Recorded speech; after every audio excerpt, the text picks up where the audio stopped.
তৰণ শ্ৰীমন্ত শংকৰে পাৰ ভাঙি দিলে শ্ৰীমন্ত শংকৰে পাৰ ভাঙি দিলে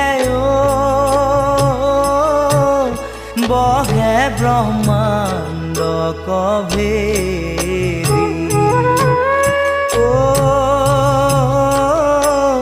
বহে ব্ৰহ্মাণ্ড কভেদি গোবিন্দৰ প্ৰেম অমৃতৰ নদী বহে বৈকুণ্ঠৰ পৰা চাৰি পুৰুষ